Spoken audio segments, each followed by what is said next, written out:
Subscribe करिए हमारे channel target UP TET CTET को और बेल आइकन को दबाइए। हेलो फ्रेंड्स, मैं रेनू स्वागत करती हूँ आप सभी का आपके अपने channel target UP TET CTET में। बहुत सारे प्रशिक्षु लगातार कमेंट कर रहे हैं कि जो आसाम सरकार है उन्होंने बीएड को प्राइमरी में शामिल कर लिया है। तो यहाँ पर दोस्तों आसाम सरकार में कैबिनेट की बैठक हुई और ये 100वीं बैठक थी उनकी और इसमें कुछ इम्पोर्टेंट डिसीजंस लिए गए। और यहाँ पर एक यहाँ पर देखिए इनके द्वारा एक बैनर जारी किया गया है और ये 25 अगस्त को जारी किया गया है। और उसमें देखिए क्या बताया गया, उसमें दोस्तों यहाँ पर जो प्राइमरी लेवल की वैकेंसीज होती हैं, आप सभी को पता है कि अब जो बीएड है उसको प्राइमरी से बाहर कर दिया गया है और यहाँ पर बताया जा रहा है कि बीएड को प्राइमरी में शामिल कर लिया गया है। यहाँ पर इस तरीके से प्रशिक्षु कंफ्यूज हो रहे हैं। तो यहाँ पर इस वीडियो में मैं पूरा क्लियर कर दूंगी कि वाकई में क्या बीएड को यहाँ पर शामिल किया गया है कैबिनेट की मीटिंग में। तो यहाँ पर आप ध्यान से देखिएगा और सारा कंफ्यूजन इस वीडियो में आपका दूर हो जाएगा। तो यहाँ पर आप देखिए दोस्तों, selection of teacher for lower primary school and for class 1 to class 5 shall be made as per the following proportion. ठीक है, तो यहाँ पर आप देखिए, यहाँ पर जैसे हम प्राइमरी और अपर प्राइमरी यहाँ पर बोलते हैं, प्राइमरी और जूनियर बोलते हैं यूपी में, तो यहाँ पर जो बोलते हैं, तो दोस्तों यहाँ पर आप देखिए जैसे हमारे उत्तर प्रदेश में जो प्राइमरी है 1 to 5 उसको हम प्राइमरी ही बोलते हैं और 6 to 8 को हम कहते हैं जूनियर। ठीक है, लेकिन यहाँ पर जो आसाम है वहां पर हम प्राइमरी को कहते हैं लोअर प्राइमरी, क्लास 1 to 5 को, और क्लास 6 to 8 को हम कहते हैं अपर प्राइमरी। ठीक है, तो यहाँ पर देखिए जो प्राइमरी की वैकेंसीज हैं उनके लिए यहाँ पर क्या एलिजिबिलिटी बताई गई है। तो यहीं पर दोस्तों देखिए जो एलिजिबिलिटी बताई गई है प्राइमरी टीचर बनने के लिए, इसमें 5% आपका इंटरमीडिएट होना चाहिए और 10% का जो 10% किस तरीके से आप टीचर बनोगे, 5% आपका इंटरमीडिएट, 10% आपका जुड़ेगा जो आपने ग्रेजुएशन में मार्क्स लाए हैं। ठीक है, और 5% जो आपने डीएलएड या फिर बीएड किया हुआ। बस यहीं पर जो मामला है वो फंस रहा है, यहीं पर प्रशिक्षु कंफ्यूज हो गए हैं या जिन्होंने प्रशिक्षण लिया बीएड का। तो यहाँ पर आप देखिए दोस्तों, ये जो बैनर है इसको यहाँ पर छाप तो दिया गया है, लेकिन यहाँ पर देखिए जो प्राइमरी की रिक्रूटमेंट है और यहाँ पर जो सिलेक्शन प्रोसेस है प्राइमरी की और अपर प्राइमरी की, यहाँ पर दोनों आप देखो बिल्कुल सेम टू सेम है। ठीक है, और यहाँ पर जो बीएड है यहाँ पर भी लिखा हुआ है। तो यहाँ पर देखिए अगर हम प्राइमरी की बात करें तो प्राइमरी के लिए यहाँ पर जो असम के एजुकेशन मिनिस्टर हैं उन्होंने क्लियर किया है कि किस तरीके से बीएड है या फिर नहीं है। तो यहाँ पर आप समझ लीजिए कि जो सिलेक्शन प्रोसेस है वो क्या है वहां का। तो 5% इंटरमीडिएट, 10% ग्रेजुएशन का, 5% डीएलएड के मार्क्स और 80% जो आप टेट का एग्जाम दोगे। यहाँ पर कोई सुपर टेट की परीक्षा नहीं होती है। तो 5% इंटरमीडिएट का, 10% ग्रेजुएशन का नंबर, 5% आपके डीएलएड का जो भी आपने कोर्स किया है टीचिंग का, और 80% आपके टेट का नंबर। ये मिला करके टेट या फिर सीटेट, यहाँ पर दोनों लिखा हुआ है सीटेट, इनमें से कोई भी, तो दोनों के ये पूरा 100% हो गया मिला करके।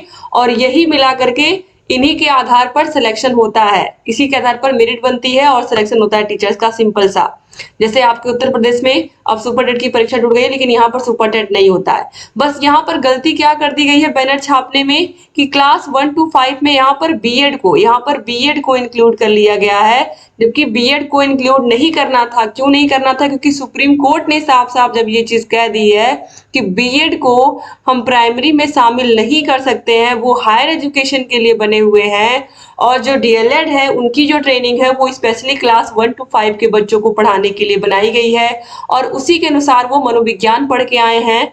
तो इस वजह से दोस्तों यहाँ पर अब ये चीजें क्लियर हो गई हैं। तो इसीलिए यहाँ पर देखिए ट्वीट आया था असम के शिक्षा मंत्री का, उन्होंने यहाँ पर क्लियर कर दिया है लोअर प्राइमरी और अपर प्राइमरी में किस तरीके से टीचर्स की जो वैकेंसी है, जो टीचर्स की रिक्रूटमेंट है वो किस तरीके से फिल की जाएगी। तो यहाँ पर आप देखिए फिर वही चीज, यहाँ पर इंटरमीडिएट यानी कि हायर सेकेंडरी का 5%, ग्रेजुएशन का 10%, डीएलएड का 5% और टेट का 80% नंबर जुड़ करके ही जो वैकेंसी है वो कंप्लीट कराई जाएगी।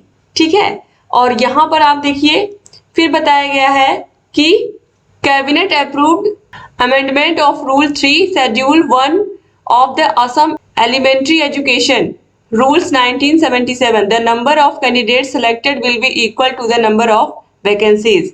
और यहाँ पर ये बात क्लियर कर दी गई है कि एनसीटी की जो गाइडलाइंस है, BEd is allowed as an eligibility criteria for recruitment of teachers in upper level. Clear कर दिया गया है यहाँ पर आप इनके ट्वीट के माध्यम से असम के जो शिक्षा मंत्री हैं कि जो बीएड है वो यहाँ पर अपर प्राइमरी के लिए ही यहाँ पर अपने फॉर्म फिल कर सकते हैं, यानी कि अपर प्राइमरी के लिए ही एलिजिबल हैं। प्राइमरी क्लास 1 to 5 के लिए यहाँ पर बीएड एलिजिबल नहीं है दोस्तों, ठीक है।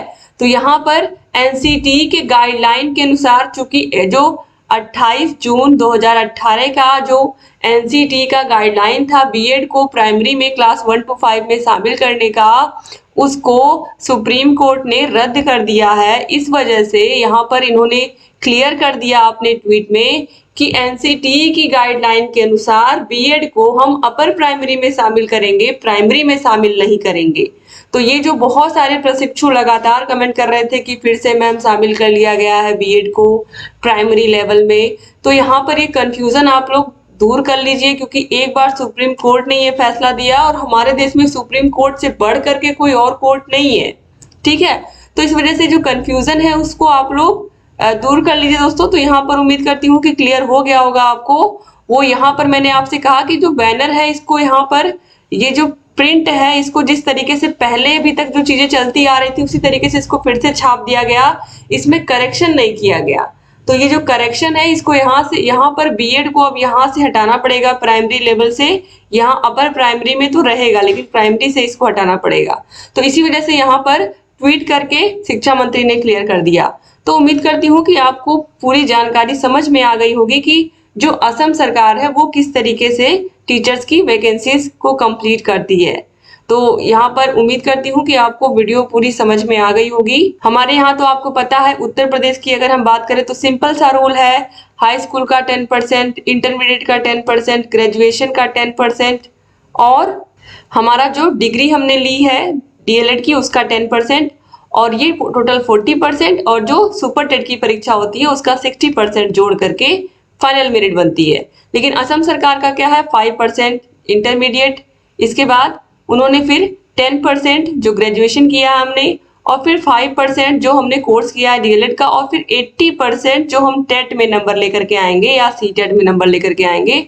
और बस इसी आधार पर वैकेंसीज को वहां पर फिल किया जाता है, वहां पर कोई परीक्षा नहीं होती सुपर टेट की। तो बस यही चीज है यहाँ पर दोस्तों। तो उम्मीद करती हूँ आप लोगों को क्लियर हो गया होगा, और अगर कोई भी डाउट है तो आप कमेंट करिएगा दोस्तों, आपका वो डाउट भी हम क्लियर कर देंगे। Thank you so much video को पूरा देखने के लिए। चैनल को अगर सब्सक्राइब नहीं किया है तो प्लीज सब्सक्राइब कर दीजिए, और जहाँ कहीं कोई भी समस्या आ रही है हमसे बताते रहिए दोस्तों। जय हिंद।